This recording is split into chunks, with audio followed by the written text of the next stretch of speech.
Hey guys, welcome back. Paul Peterson here, and you're watching Make It or Meh, where we take some of the best recipes we find on the internet and recreate them to see if they're actually worth making. Now on this episode, we are making one of my favorite baker's recipes, Gemma Stafford, and she is the host of Bigger Bolder Baking. Awesome channel, you guys should go check it out. But we are making her 2-ingredient ice cream. Now, this recipe on YouTube has almost 12 million views and it's 2 ingredients, so I really wanted to see if this was worth making or if going to the store and getting ice cream was better. So let's get into it. It's simple. Okay guys, the first thing Gemma says to do is grab a large mixing bowl, and we are going to add 2 cups of whipping cream into that bowl. Now she says to whip these into a soft peak, so that's what we're gonna do.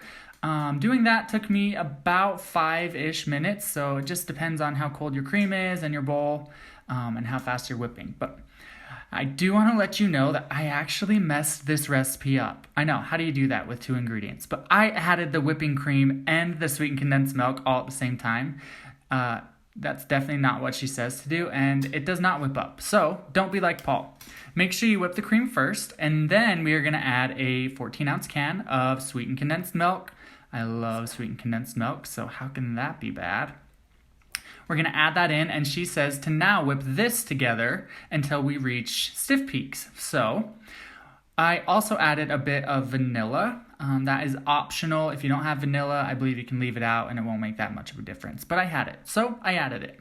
So we're going to whip this up into a stiff peak.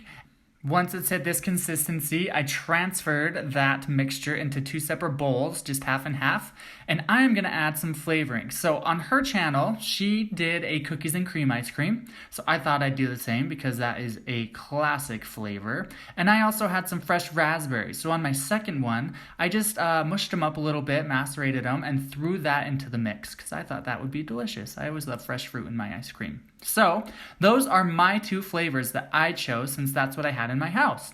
So you're just going to mix those around. She says don't over mix. She likes to have some like streaks and swirls, so I thought that was nice. All right, you guys, the ice cream is out of the freezer and I am ready to taste. This one is our raspberry one. I'm excited to try.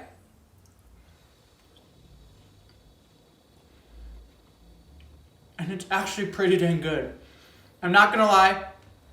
I was not expecting to like this, but it's actually very creamy, very velvety. It's pretty delicious. Wow. Let's try the cookies and cream because I bet it also tastes equally amazing. If you can see, I mean, it's scooped out pretty nicely, which... Oh, if you guys are a cookies and cream fan, this is like a dream. I can see every kid in the world loving this and making this with their parents and choosing their flavors. You guys, I was not expecting to like this, but it's delicious.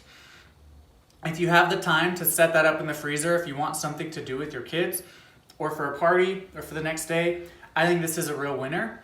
Great job, Gemma. Thanks for the recommendation.